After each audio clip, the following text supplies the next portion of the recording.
नमस्ते friends and students, मेरा नाम हर्ष है और इस वीडियो में मैं आपको NCERT geography class 6 chapter 2 globe latitudes and longitudes explain करने की कोशिश करूंगा। So let's begin. सबसे पहले हम अर्थ के शेप के बारे में जान लेते हैं। अर्थ का शेप जियोइड है। अर्थ का शेप पूरी तरह से स्फेरिकल नहीं होता है।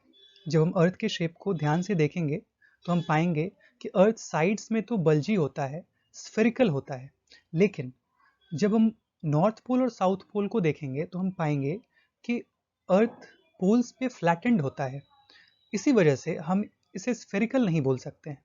तो हमने एक जियोइड टर्म बनाया जिसका मीनिंग होता है रिजेंबलिंग अर्थ, अर्थ की तरह एक यूनिक शेप।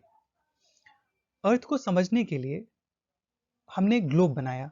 ग्लोब कुछ नहीं होता है, अर्थ का एक ट्रू मॉडल होता है। जैसा अर्थ होता है वैसा ही ग्लोब होता है। जैसा अर्थ पे डिफरेंट कॉन्टिनेंट्स, ओशियंस, पोल्स और डिफरेंट इमेजिनरी लाइंस जैसे कि इक्वेटर, लैटिट्यूड्स, लॉन्गिट्यूड्स की पोजीशनिंग होती है, जितना साइज में उनका डिफरेंस होता है, ठीक वैसा ही प्रोपोर्शन हम ग्लोब में मेंटेन करते हैं। मीनिंग ये है कि अगर हम अर्थ की स्टडी करना चाहें तो हम ग्लोब के थ्रू बहुत ईजिली कर सकते हैं। और ग्लोब मिनिएचर होता है, काफ़ी छोटा होता है। वैसे हम कुछ बैलून बैलून वाले ग्लोब्स भी होते हैं जो बड़े भी हो सकते हैं, जिनको कि हम बैग में रख के ले जा सकते हैं उनकी हवा निकाल के, और जहाँ पे हमें नीड हो वहाँ पे उन्हें इन्फ्लेट करके फिर उनका यूज़ कर सकते हैं। कुछ पॉकेट ग्लोब्स भी होते हैं जिनको कि हम पॉकेट में रख के ले जा सकते हैं और जहाँ नीड हो वहाँ उन्हें निकाल के फिर देख सकते हैं। कुछ डेस्कटॉप ग्लोब्स होते हैं जो कि सबसे कॉमन है, जिनको हम डेस्क पे रखते हैं, जैसा कि स्कूल्स में भी होता है, और फिर हम अर्थ की स्टडी कर सकते हैं। अर्थ में जैसे एक टिल्टेड पोजीशनिंग होती है, अर्थ अर्थ जो रोटेट करता है वो एक टिल्टेड पोजीशन में रोटेट करता है, ठीक वैसे ही ग्लोब में भी एक नीडल होता है जिसके थ्रू हम ये समझ सकते हैं कि अर्थ टिल्टेड है। और जैसे अर्थ वेस्ट टू ईस्ट रोटेट करता है, ठीक वैसे ही ग्लोब भी वेस्ट टू ईस्ट इस निडल के अलोंग हम मूव करवा सकते हैं। अब हम लैटिट्यूड्स के बारे में समझ लेते हैं। लैटिट्यूड्स क्या होते हैं? लैटिट्यूड्स इमेजिनरी सर्कुलर लाइंस होते हैं जो कि हम अर्थ के हॉरिजॉन्टल प्लेन में ड्रॉ करते हैं। अगर हम प्लेन्स को समझें तो टॉप टू बॉटम जो प्लेन होता है वो वर्टिकल प्लेन होता है, और लेफ्ट टू राइट जो प्लेन होता है वो हॉरिजॉन्टल प्लेन होता है। तो लैटिट्यूड्स हॉरिजॉन्टल प्लेन में इमेजिनरी सर्कुलर लाइंस होते हैं जो कि अर्थ के चारों तरफ हम ड्रॉ करते हैं। हम ऐसा क्यों करते हैं? हम लोकेशन को डिटरमिन करने के लिए ऐसा करते हैं। और लैटिट्यूड्स वैसे तो बहुत सारे होते हैं, लेकिन उनमें से कुछ इंपॉर्टेंट लैटिट्यूड्स हैं जो कि हम बाद में उसकी चर्चा करेंगे। लेकिन पहले हम इक्वेटर की बात करते हैं जो कि सबसे इंपॉर्टेंट लैटिट्यूड है। इक्वेटर क्या होता है? इक्वेटर एक इमेजिनरी सर्कुलर लाइन है जो कि अर्थ को 2 इक्वल पार्ट्स में डिवाइड करता है। जैसे कि ये हमारा अर्थ है जो कि डायग्राम में है, इसमें ये रहा इक्वेटर, और जब हम इक्वेटर को देख रहे हैं तो हमें देखने से ही लग रहा है कि ये 2 इक्वल पार्ट्स में डिवाइड कर रहा है। 2 इक्वल पार्ट्स में जो ये डिवाइड करता है, यानी कि ऊपर का वॉल्यूम और नीचे का वॉल्यूम, या ऊपर का एरिया नीचे का एरिया, दोनों इक्वल होता है। ऊपर का एरिया या ऊपर का वॉल्यूम जो कि इक्वेटर के ऊपर है उसको हम नॉर्दर्न हेमिस्फीयर बोलते हैं, और जो भी पार्ट इक्वेटर के नीचे है उसको हम सदर्न हेमिस्फीयर बोलते हैं। इक्वेटर का यूज हम एक इंपॉर्टेंट रेफरेंस पॉइंट के रूप में करते हैं। हम नॉर्दर्न हेमिस्फीयर को और सदर्न हेमिस्फीयर को हेमिस्फीयर क्यों बोल रहे हैं? वैसे तो अर्थ का शेप जियोइड होता है, लेकिन फिर भी ये स्फीयर के टाइप का ही होता है। तो क्योंकि हेमिस्फीयर का मीनिंग हुआ हाफ ऑफ हिज स्फीयर, तो ये जो अर्थ स्फेरिकल है इसका हाफ ऊपर का नॉर्दर्न हेमिस्फीयर है क्योंकि वो नॉर्थ में है इक्वेटर के, और नीचे का सदर्न हेमिस्फीयर है क्योंकि वो जो स्फीयर का आधा है वो इक्वेटर के साउथ में है, तो ये सदर्न हेमिस्फीयर है। इक्वेटर को हम लैटिट्यूड के रूप में 0 डिग्री मानते हैं क्योंकि ये मेन रेफरेंस पॉइंट है। और भी लैटिट्यूड्स होते हैं जो कि इक्वेटर के पैरेलल होते हैं और वो सर्कुलर होते हैं, और वो इक्वेटर के ऊपर भी होते हैं और इक्वेटर के नीचे भी होते हैं। जैसा कि यहाँ पे मैंने लिखा है, नॉर्थ ऑफ द इक्वेटर में नॉर्थ लैटिट्यूड्स होते हैं, उनको हम एन लेटर से डिनोट करते हैं। South of the equator south latitudes होते हैं और उनको हम एस लेटर से डिनोट करते हैं। यानी कि ये हमारा इक्वेटर है और इक्वेटर के ऊपर नॉर्दर्न हेमिस्फीयर में, इक्वेटर के नॉर्थ में जितने भी लैटिट्यूड्स हैं उन सबको हम नॉर्थ लैटिट्यूड्स बोलते हैं, और इक्वेटर के साउथ में जितने भी लैटिट्यूड्स हैं उन सबको हम साउथ लैटिट्यूड्स बोलते हैं। और नॉर्थ लैटिट्यूड्स को हम एन लेटर से डिनोट करते हैं और साउथ लैटिट्यूड्स को हम एस लेटर से डिनोट करते हैं। हमने मैथ्स में पढ़ा होगा, आपने भी पढ़ा होगा, कि ये जो अर्थ है, ये इसको अगर हम यहाँ पे एक सर्कल ड्रॉ करें तो ये सर्कल 360 डिग्री का होता है, जो कि हम मैथ से समझ सकते हैं कि कोई भी सर्कल 360 डिग्री का होता है। अब जब सर्कल 360 डिग्री का होता है तो इक्वेटर से अगर हम देखें तो इक्वेटर से पोल्स तक ये जो पार्ट हुआ ये पूरी सर्कल का 1/4 पार्ट है। जैसा कि यहाँ पे लिखा भी है 360 degree is equal to 1 circle round the earth. और distance from the equator to any pole, किसी भी पोल तक का डिस्टेंस जो होता है इक्वेटर से, वो 1/4 होता है सर्कल के फ्रॉम द इक्वेटर। तो जब हम कैलकुलेट करते हैं 1/4 ऑफ 360 डिग्री तो वो 90 डिग्री होता है। तो इसीलिए लैटिट्यूड अगर हम देखें नॉर्थ में इक्वेटर के तो वो 90 डिग्री होता है और वहाँ पे नॉर्थ पोल है। और लैटिट्यूड अगर हम देखें 90 डिग्री साउथ ऑफ इक्वेटर तो वो साउथ पोल है। यहाँ पे गलती से एन लिखा गया है लेकिन इसको एस होना चाहिए। अब अगर हम देखें हम ऐसा क्यों करते हैं, ऊपर के लैटिट्यूड्स को हम एन से डिनोट करते हैं, नीचे के लैटिट्यूड्स को हम एस से डिनोट करते हैं इक्वेटर के। उसका रीज़न ये है कि 0 to 90 नॉर्थ में भी कॉमन है, 0 to 90 साउथ में भी कॉमन है। अनकॉमन केवल इतना है कि हम 0 to 90 नॉर्थ में है या साउथ में है, जो कि हम एन और एस से ही डिनोट कर सकते हैं। जैसे कि अगर हम देखें महाराष्ट्र जो हमारा स्टेट है इंडिया में, उसमें चंद्रपुर एक जगह है जो कि 20 डिग्री नॉर्थ में है। और बेलो हॉरिजॉन्टे ब्राज़ील में एक जगह है जो कि 20 डिग्री साउथ में है। दोनों 20 डिग्री ही हैं लेकिन एक इक्वेटर के नॉर्थ में है और एक इक्वेटर के साउथ में है। जैसा कि यहाँ पिक्चर में दिख सकता है, यहाँ पे कहीं ब्राज़ील है क्योंकि ये साउथ अमेरिका है यहाँ पे। तो ब्राज़ील में कहीं 20 डिग्री यानी कि 23 डिग्री यहाँ पे आ रहा है, जैसा कि डायग्राम में दिया गया है। तो 20 डिग्री इसके आसपास कहीं होगा, तो इसी लैटिट्यूड पे कहीं पे ब्राज़ील में हमें वो प्लेस मिलेगा। लेकिन इंडिया जो इसके ऑपोजिट होगा वहाँ पे कहीं 20 degree north, that means 23 degree जो ये लाइन है इसके थोड़ा ऊपर कहीं पे इंडिया में हमें चंद्रपुर महाराष्ट्र की जगह मिलेगी। अब हम डायग्राम को फिर से देखते हैं। एक बहुत इंपॉर्टेंट बात यह है कि जैसे जैसे हम इक्वेटर से दूर जाते हैं वैसे वैसे साइज ऑफ लैटिट्यूड घटता जाता है। यहाँ पे गलत लिखा गया है, it does not increase but it decreases. I am sorry to say, इसको आप इम्प्रूव कर लेंगे। जैसे जैसे हम इक्वेटर से दूर जाते हैं वैसे वैसे साइज ऑफ लैटिट्यूड घटता जाता है। तो यहाँ पे हम देख भी सकते हैं इक्वेटर के ऊपर जितने भी लैटिट्यूड्स होंगे हम बाई कॉमन सेंस भी समझ सकते हैं कि वो छोटा होता जाएगा, क्योंकि एक स्फीयर है और स्फीयर हो गया तो एक रेडियस ही सबसे बड़ा यहाँ पे होगा। और अगर बाकी जगहों पे हम देखें तो जो अगर हम एक स्ट्रेट लाइन ड्रॉ करें तो ये सबसे बड़ी लाइन होगी, जबकि बाकी सारी लाइंस अगर हम ड्रॉ करें तो वो छोटी होगी और वो छोटी होती जाएगी, छोटी होते होते यहाँ पे वो काफ़ी छोटी हो जाएगी। तो इसलिए जो लैटिट्यूड्स का जो लेंथ है, जो साइज़ है, जो पेरीमीटर है, वो हमेशा इक्वेटर से दूर जाने पे वो घटते जाएगा। अब हम कुछ इंपॉर्टेंट लैटिट्यूड्स के बारे में समझ लेते हैं। तो सबसे पहले हम इक्वेटर के बारे में तो पढ़ ही चुके हैं कि ये रहा इक्वेटर। कुछ इंपॉर्टेंट जो अदर हैं लैटिट्यूड्स वो हैं, पहला ट्रॉपिक ऑफ कैंसर जो कि 23.5 डिग्री नॉर्थ में है। दूसरा है ट्रॉपिक ऑफ कैप्रिकॉर्न जो कि साउथ में है, सेम डिग्री 23.5 डिग्री। तीसरा है आर्कटिक सर्कल जो 66.5 डिग्री नॉर्थ में है। और चौथा है अंटार्कटिक सर्कल जो कि 66.5 डिग्री साउथ में है। ये चारों इंपॉर्टेंट हैं और इनके बेसिस पे हम आगे क्लाइमेट को समझेंगे। तो आप यहाँ भी देख सकते हैं जो इक्वेटर है वो साइज में सबसे बड़ा है, उससे छोटा ट्रॉपिक ऑफ कैंसर है, उससे भी छोटा आर्कटिक सर्कल है और साउथ में भी ऐसा ही हुआ है।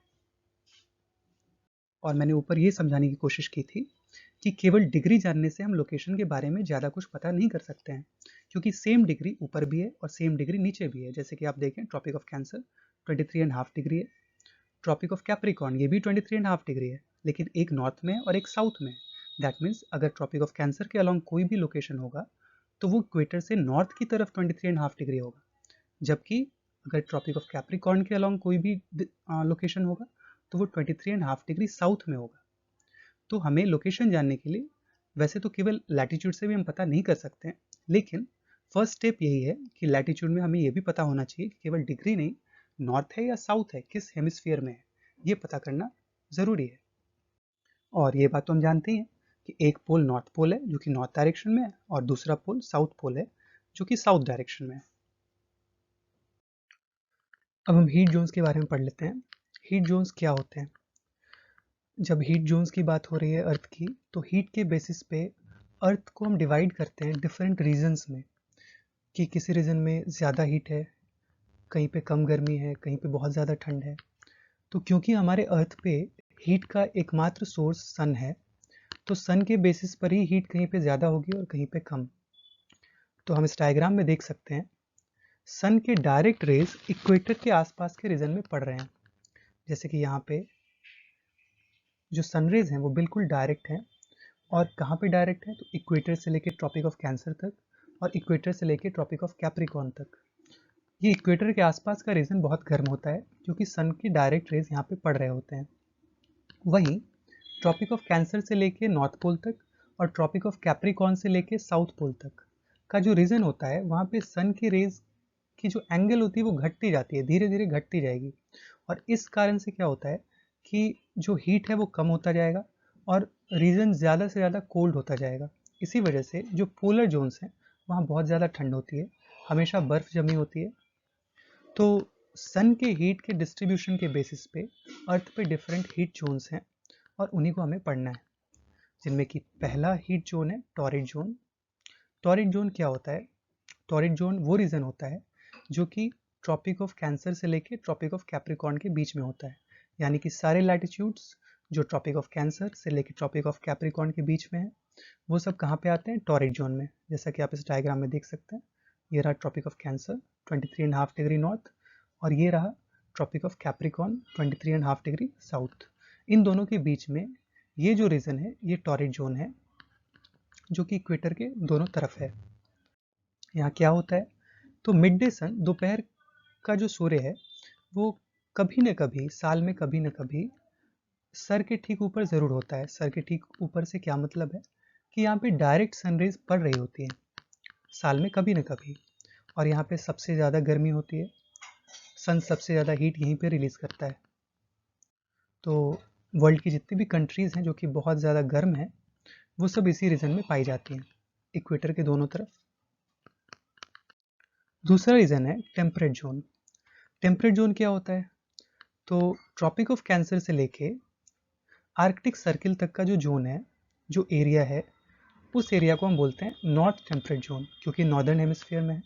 और ट्रॉपिक ऑफ कैप्रिकॉर्न से लेके अंटार्कटिक सर्किल तक का जो रीजन है उसको हम बोलते हैं साउथ टेम्परेट जोन, क्योंकि सदर्न हेमिस्फीयर में है अर्थ के।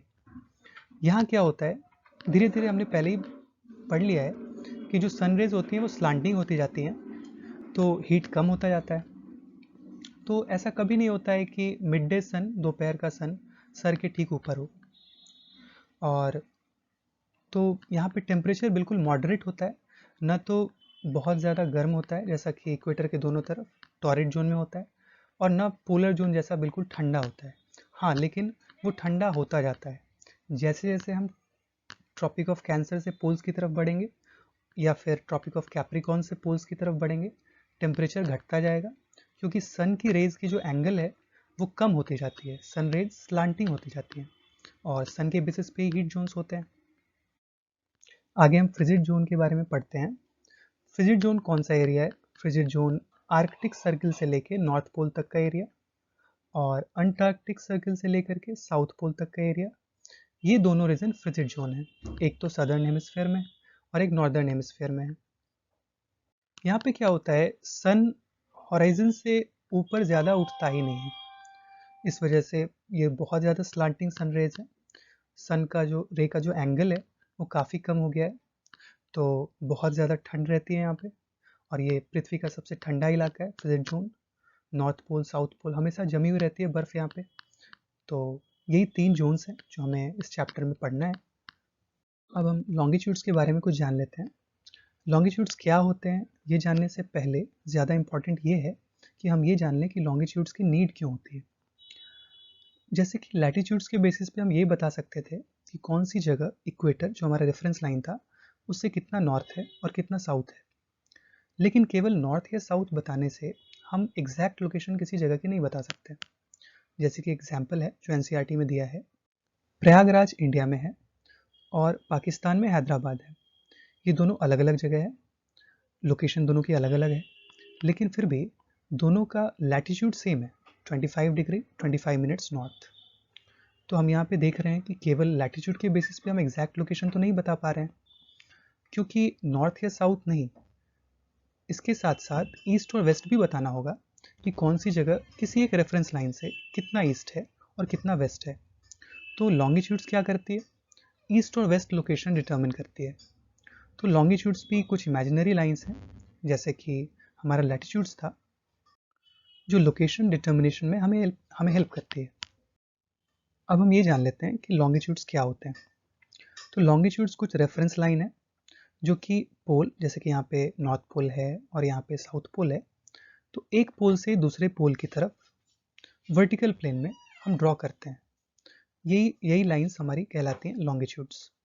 तो ये लॉन्गिट्यूड्स क्या होती हैं, ये एक लाइंस ऑफ रेफरेंस है जो कि नॉर्थ पोल से साउथ पोल की तरफ हम ड्रॉ करते हैं। और ये जो लॉन्गिट्यूड्स हैं ये सेमी सर्कुलर होते हैं, जहाँ पे कि लैटिट्यूड सर्कुलर होते थे, पूरे पूरे सर्किल में होते थे, पूरे ग्लोब के अराउंड होते थे, ये सेमी सर्कुलर हैं।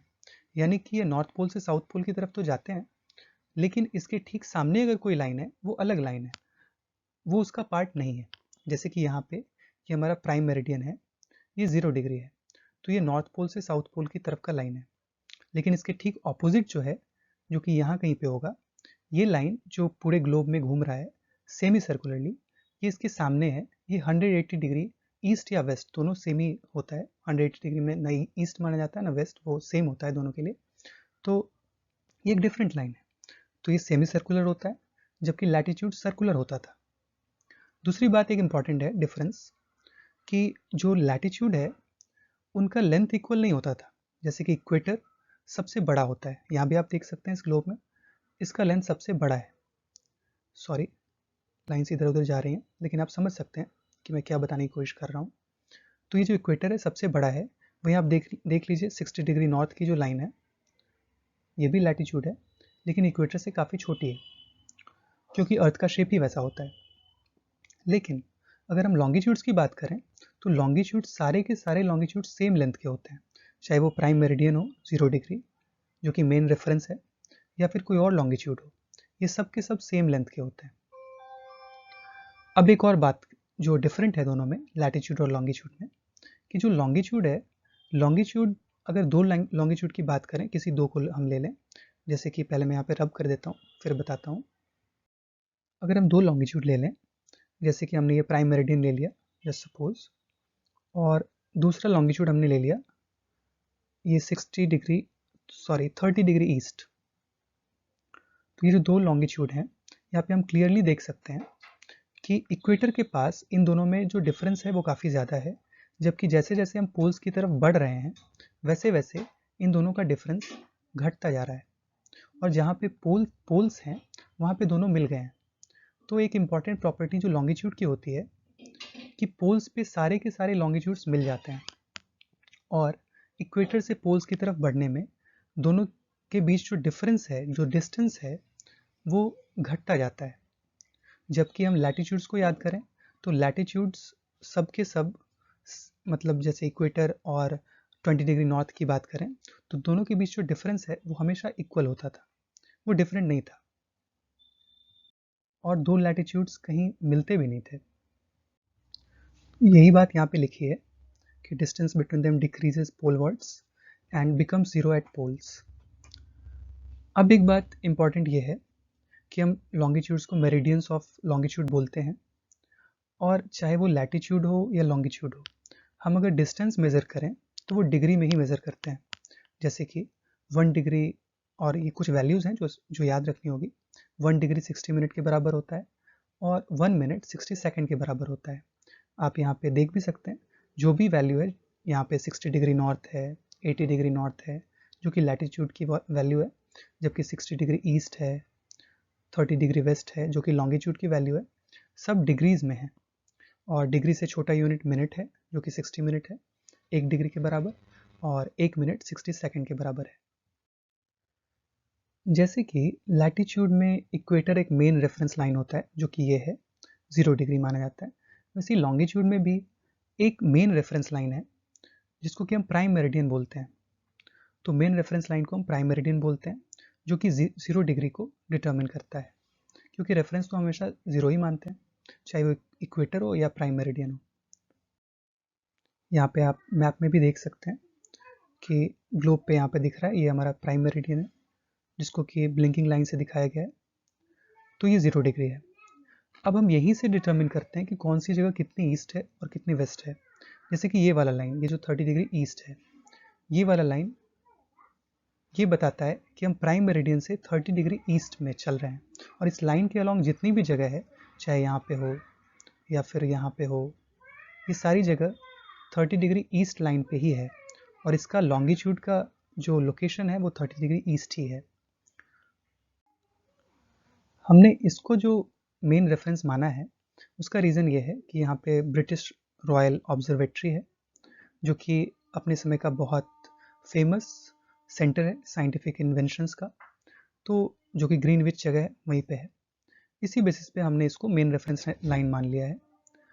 जैसे कि लैटिट्यूड में इक्वेटर अर्थ को 2 इक्वल हेमिस्फीयर में डिवाइड करता है, वैसे ही लॉन्गिट्यूड्स में ये जो हमारा मेन रेफरेंस लाइन है प्राइम मेरिडियन या ग्रीनविच पे जो है, वो हमारे अर्थ को 2 इक्वल हेमिस्फीयर में डिवाइड करता है, ईस्टर्न और वेस्टर्न हेमिस्फीयर में। और इसी रेफरेंस लाइन के बेसिस पे हम ईस्ट और वेस्ट के डिस्टेंस को नापते हैं। जैसे कि हम अगर ईस्टवर्ड बढ़ें तो ये मैक्सिमम 100 डिग्री ईस्टवर्ड बढ़ता है, और अगर हम वेस्टवर्ड बढ़ें तो मैक्सिमम 180 डिग्री वेस्टवर्ड बढ़ता है। जैसे कि हम यहाँ पे ग्लोब में देख सकते हैं, ये 0 डिग्री है, ये प्राइम मेरिडियन है, ये 30 डिग्री ईस्ट है। वहीं पे अगर हम वेस्ट की तरफ बढ़ें जो कि लेफ्ट साइड में है, तो ये 30 डिग्री वेस्ट है, ये 60 डिग्री वेस्ट है। और ग्लोब की दूसरी तरफ हम बढ़ते जाएंगे तो बढ़ते बढ़ते हम 180 डिग्री पे पहुंचेंगे, और इधर ईस्ट से भी हम, ये 60 डिग्री है जो कि ये लाइन है, ये वाली लाइन है 60 डिग्री ईस्ट। तो इसी ढंग से हम बढ़ते जाएंगे तो ग्लोब की दूसरी तरफ हम 180 डिग्री पे रुक जाएंगे। और ये जो 180 डिग्री है ये ईस्ट और वेस्ट दोनों के लिए कॉमन है। तो 180 डिग्री जो लाइन है वो सेम लाइन है जो कि हम प्राइम मेरिडियन से ईस्ट की तरफ बढ़ें तब भी मिलेगा, और प्राइम मेरिडियन से हम वेस्ट की तरफ बढ़ें तब भी मिलेगा।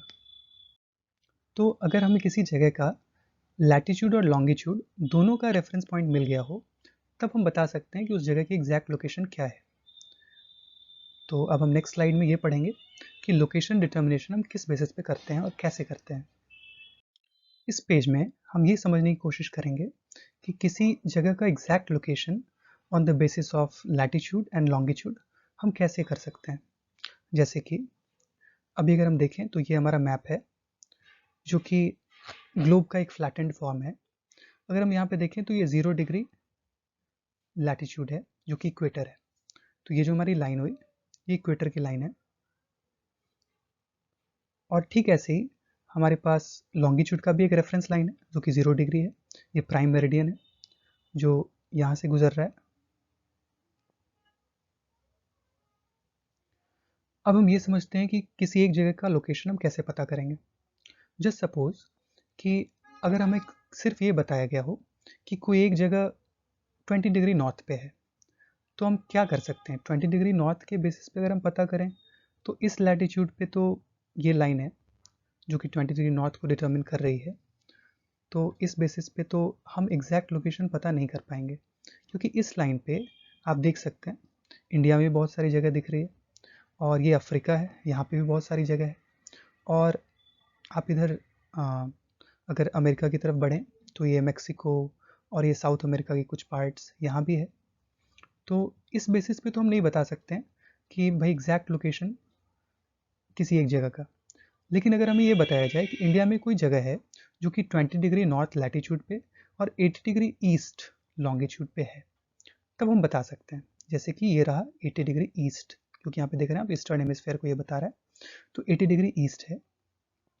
तो ये जो लाइन है, ये लाइन 80 डिग्री ईस्ट लॉन्गिट्यूड को बता रहा है। इस बेसिस पे हम बता पाएंगे कि इंडिया में कौन सी ऐसी जगह है जो कि 20 डिग्री नॉर्थ में है और 80 डिग्री ईस्ट में है। तो अब देखें कि ये दोनों लाइंस कहीं पे तो कट रही है, और ये जो लाइन है ये यहाँ पे जो कट रही है, यही वो लोकेशन है जिसकी हम बात कर रहे थे। तो ये लोकेशन हमें कैसे पता चला? ये लोकेशन हमें लैटीट्यूड और लॉन्गिट्यूड दोनों की का ज्ञान होने से पता चला। अगर हम केवल लैटीट्यूड की बात करते तो ये बात पता नहीं चलती, अगर हम केवल लॉन्गिट्यूड की बात करते तो भी लोकेशन का पता नहीं चलता। लेकिन जब दोनों हमें पता है तो हम बता सकते हैं कि कौन सी जगह कहाँ पे है। एक और एग्जाम्पल लेते हैं, जैसे कि अगर कोई जगह है जो कि रशिया में है और वो 60 डिग्री नॉर्थ में है और 120 डिग्री ईस्ट में है, तो आप सबसे पहले मार्क कर लें, ये रहा 60 डिग्री नॉर्थ और ये रहा 120 डिग्री ईस्ट। अब हम दो लाइन जो कि हैं उनको कोइंसाइड करने की कोशिश करेंगे। जैसे कि ये 60 डिग्री नॉर्थ, ये हमारा लैटीट्यूड है, क्योंकि हमें पता है कि रशिया ईस्टर्न हेमिस्फीयर में ही है और ये जगह भी इधर ही है, ईस्टर्न में ही हमें ढूंढना है, तो इसीलिए हम केवल ईस्टर्न हेमिस्फीयर का ही लाइन ड्रॉ करेंगे। और ये रहा हमारा 120 डिग्री ईस्ट। अब इस लाइन को हम ड्रॉ करते हैं। आई एम सॉरी, ये बिल्कुल स्ट्रेट लाइन ड्रॉ नहीं हो पा रहा है, लेकिन आप समझ सकते हैं कि मैं क्या बताने की कोशिश कर रहा हूँ। अब जब हम देखते हैं तो देखिए ये दोनों लाइन 60 डिग्री नॉर्थ वाली लाइन और 120 डिग्री ईस्ट वाली लाइन, ये दोनों लाइन एक ऐसी जगह है जहाँ पे कि कोइंसाइड कर रही है, और यही वो जगह है जिसकी हमें ज़रूरत है, जिसको हम ढूंढ रहे थे, और ये जगह रशिया में है। ठीक वैसे ही हम वेस्टर्न हेमिस्फीयर में पता कर सकते हैं। जस्ट सपोज कि कोई जगह है जो कि 40 डिग्री नॉर्थ में है और 120 डिग्री वेस्ट में है। तो अगर हम देखें तो अब हमें इतना ड्रॉ करने की ज़रूरत नहीं है। हम 40 डिग्री नॉर्थ के अलॉन्ग अगर हम जाएं तो यही लाइन है जो 40 डिग्री नॉर्थ है, और 120 डिग्री वेस्ट के अलॉन्ग जाएं तो यही वो लाइन है जो 120 डिग्री वेस्ट है। तो आप देखेंगे कि ये वो जगह है जिसकी हम बात कर रहे थे, जिसको हम ढूंढ रहे थे। तो हम इस पूरे स्लाइड से ये समझ सकते हैं कि किसी भी जगह के डिटर्मिनेशन में कि उसका लोकेशन कहाँ पे है, हमें लैटीट्यूड और लॉन्गिट्यूड दोनों की नीड होती है। अगर दोनों हमें पता है तो हम बता देंगे एग्जैक्टली कि वो जगह कहाँ पे है। So let's move to the next slide. अब हम अर्थ पे टाइम कैसे डिटर्मिन करते हैं ये सीख लेते हैं। तो लॉन्गिट्यूड और टाइम, इन दोनों का बहुत डायरेक्ट रिलेशन है। जो लॉन्गिट्यूड हमने लास्ट स्लाइड में पढ़ा है उसका टाइम से एक डायरेक्ट रिलेशन है। क्या रिलेशन है? All the places along a particular meridian of longitude have the same local time. एक लॉन्गिट्यूड का जो लाइन है, अगर एक पार्टिकुलर लाइन ले लें, जैसे कि ये लाइन है, जस्ट सपोज ये 15 डिग्री ईस्ट है, इस लाइन के अलॉन्ग जो भी जगह है उन सभी जगहों पे लोकल टाइम सेम होगा। लेकिन हाँ, ये जो 15 डिग्री ईस्ट है और ये जो दूसरा 30 डिग्री ईस्ट है, इन दोनों का लोकल टाइम डिफरेंट होगा। लेकिन 0 डिग्री प्राइम मेरिडियन जो है वो उसके अलॉन्ग जितनी भी जगह हो, चाहे वो जगह यहाँ पे हो, चाहे वो जगह यहाँ पे हो, मैं दूसरा कलर यूज़ कर लेता हूँ, चाहे वो जगह यहाँ पे हो या वो जगह यहाँ पे हो, जो भी 0 डिग्री लाइन के अलॉन्ग होगा उन सभी जगहों पे लोकल टाइम सेम होगा। हाँ, अगर हम ईस्ट की बात करें, 30 डिग्री ईस्ट है, तो ये जगह, ये सभी जगहें जो हैं वो 30 डिग्री ईस्ट लाइन में है, सेम लाइन के अलॉन्ग है, तो इन सभी जगहों पे सेम टाइम होगा, लोकल टाइम। तो लॉन्गिट्यूड और टाइम का एक डायरेक्ट रिलेशन है, और वही हम यहाँ पे समझने की कोशिश करेंगे। वैसे देखने को तो हम जो टाइम डिटर्मिन करते हैं वो सन के मूवमेंट, अर्थ के मूवमेंट, मून के मूवमेंट और प्लैनेट्स के मूवमेंट के बेसिस पे करते हैं। उसमें भी सन बेस्ट टाइम कीपर माना जाता है। क्यों? क्योंकि अगर किसी जगह के लोकल टाइम को जानना हो तो हम केवल शैडो को देख करके कि उस टाइम पे शैडो कैसा बन रहा है हम बता सकते हैं। जैसे कि जब भी हमारा शैडो सबसे छोटा बने उस टाइम 12 PM हम मान सकते हैं लोकल टाइम उस जगह पे, और ये हम सन के बेसिस पे डिटरमिन कर रहे हैं क्योंकि सन के कारण ही शैडो बनता है। और जब लॉन्गेस्ट बनता है तो वो सनराइज और सनसेट का टाइम होता है। तो केवल लोकल टाइम को अगर पता करना हो किसी भी जगह का, तो उस जगह पे जब हमारा या किसी भी चीज़ का शैडो शॉर्टेस्ट बने उस टाइम पे हम 12 PM मान सकते हैं उस जगह के लिए, यानी कि लोकल टाइम के लिए। और ये जो शॉर्टेस्ट शैडो बनता है वो किस टाइम में बनता है? जब सन हमारे ओवरहेड हो, जब हाईएस्ट पॉइंट में हो सन, तभी हमारा 12 o'clock हम मान सकते हैं। वो मिड डे भी है क्योंकि 12 बजे दोपहर मिड डे ही है, और वही लोकल टाइम उसी बेसिस पे हम डिटरमिन करते हैं उस प्लेस के लिए।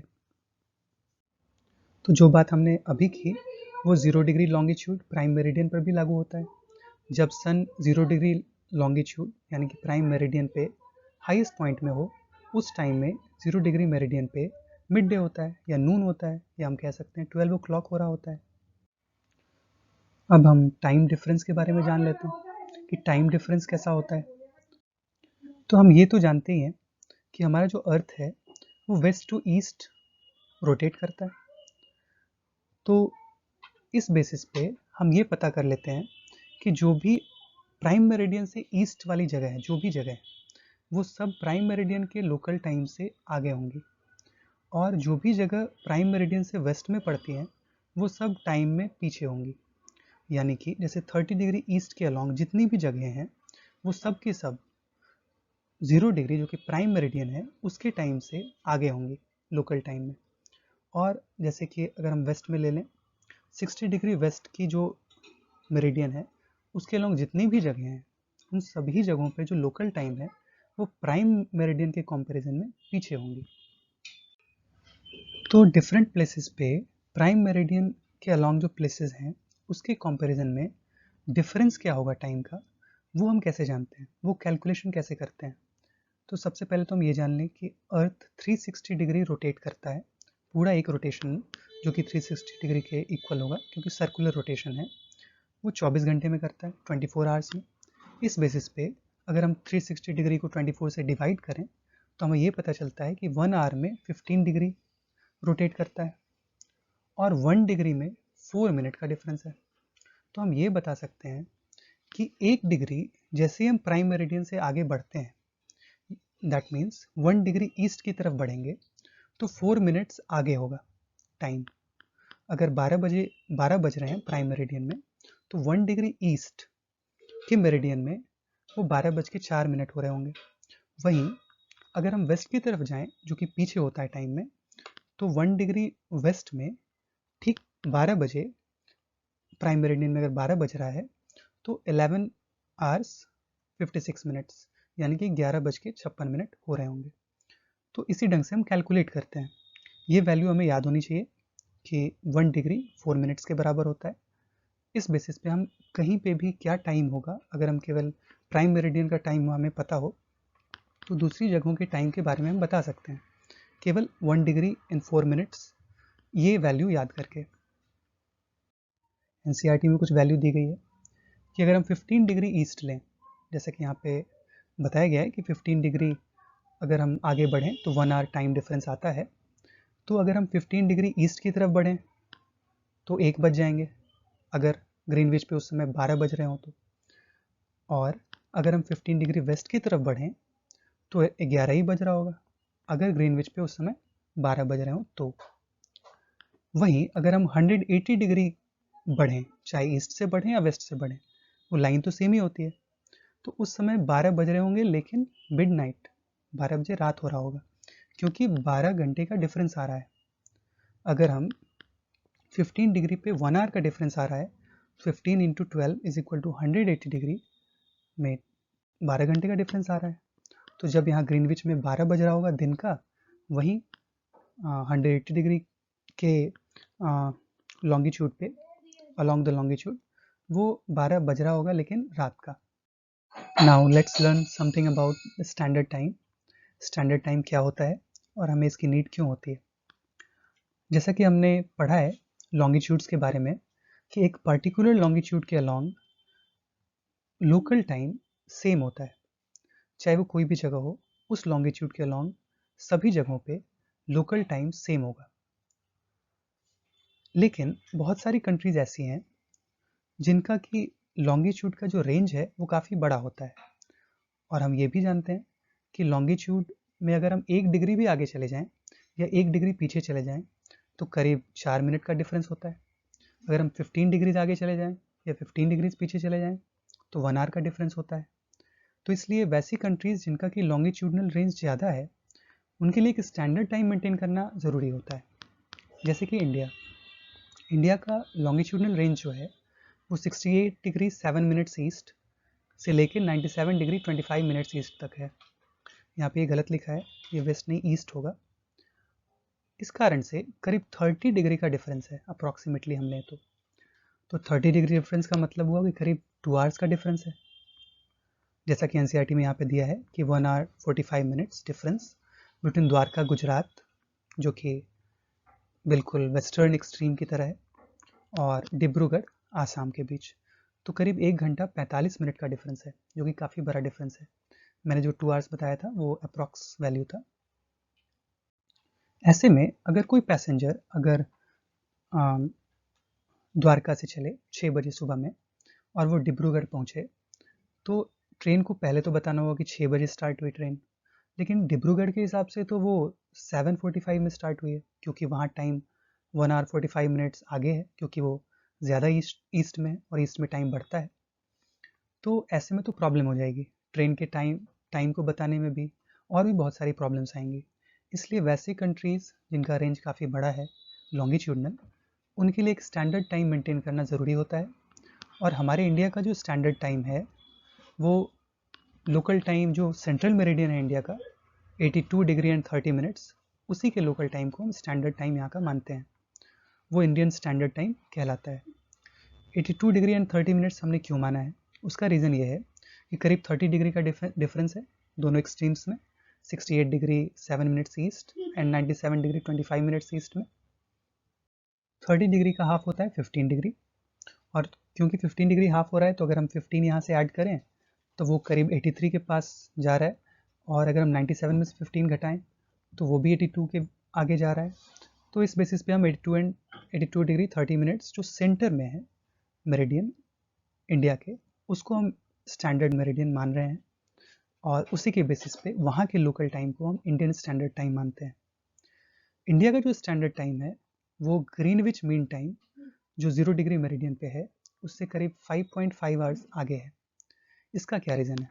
इसका रीज़न ये है कि इंडियन स्टैंडर्ड टाइम जो सेंट्रल मेरिडियन ऑफ इंडिया पे बेस्ड है वो 82.5 डिग्री ईस्ट में है, और 15 डिग्री से 1 आवर का डिफरेंस आता है। तो अगर हम 82.5 को 15 से डिवाइड करें तो 5.5 आ रहा है, जो कि इतना ही डिफरेंस है इंडिया के टाइम में और ग्रीनविच मीन टाइम में। तो अगर कोई क्रिकेट मैच लंदन में 2 PM में स्टार्ट हो रहा है, दैट मीन्स कि वो इंडिया के टाइम के हिसाब से 7:30 शाम में स्टार्ट होगा। अगर हम रशिया की बात करें जो विश्व का सबसे बड़ा कंट्री है और उसका लॉन्गिट्यूडनल रेंज भी सबसे ज़्यादा है, तो उसमें 11 स्टैंडर्ड टाइम होते हैं। इसका क्या रीज़न है? उसको आप देखें कि वो 20 डिग्री से स्टार्ट होता हुआ 20 डिग्री ईस्ट से स्टार्ट होता है और वो करीब 170 डिग्री वेस्ट तक जाता है। दैट मीन्स कि उसका रेंज करीब करीब 170 डिग्री का हो रहा है। दैट मीन्स करीब 11 घंटे 12 घंटे का डिफरेंस आ रहा है। यही रीज़न है, क्योंकि बहुत ज़्यादा डिफरेंस है इसलिए उसको 11 स्टैंडर्ड टाइम रखने पड़ रहे हैं। तो ये स्टैंडर्ड टाइम का सेक्शन कंप्लीट होता है। हाँ, एक बात छूट गई। अगर हम अर्थ के डिफरेंट टाइम जोन्स को देखें तो करीब 24 टाइम जोन्स माने जाते हैं एक एक घंटे के, जो कि 15 डिग्री के डिफरेंस पे होते हैं। और यही चैप्टर यहीं पे समाप्त होता है।